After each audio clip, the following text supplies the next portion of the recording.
carrots with rice. Ayan, nagbaban ako ng bigas 30 minutes. Ayan yung carrots. Ayan siya. Tapos yung sibuyas.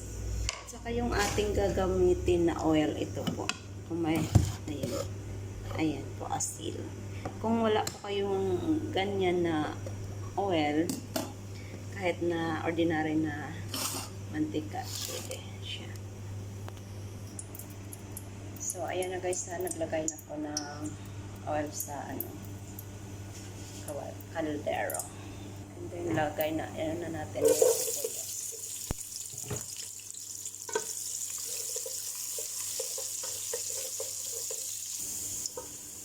So, ayan na guys, medyo na siya, brown. Pwede na natin ilagay natin yung carrots.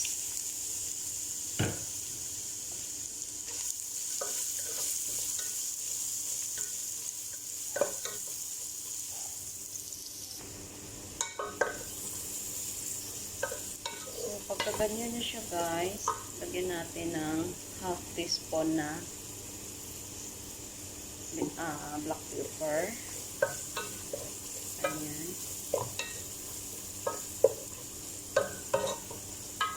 Tapos, lagyan natin ng asin. Nakadepende na sa inyo kung ano kadami. Basta wag lang maalat. So, sa akin is isang kutsara at kalahati. Yan. Pwede nyo yan madagdagan guys kung gaano kadami yung sinasaing nyo na bigas. Yan siya.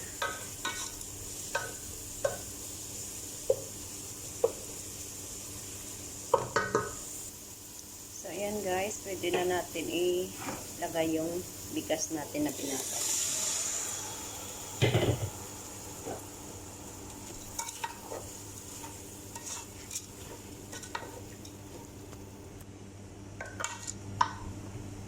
Lagyan na natin ng tubig. Kailangan yung tubig nyo nakapantay lang sa bigas nyo para hindi masobrahan siya, basa. Ayan siya. Ganyan lang. Ayan. Ganyan lang siya.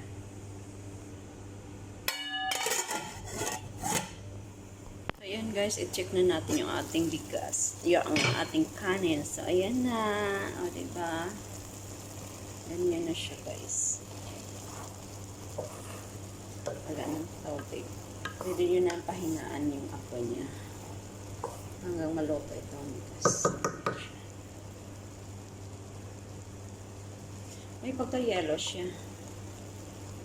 Hindi ko alam bakit sa camera siguro. Yung color niya, parang may siya, may yellow na siguro sa yan. Sa ng carrots niya. Pero sa camera ko, puti siya.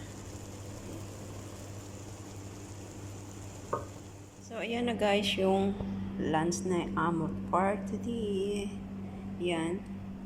Ayan po yung rice with carrots. Tomato. And then fried chicken. So, ayan lang po yung lunch nila ngayon.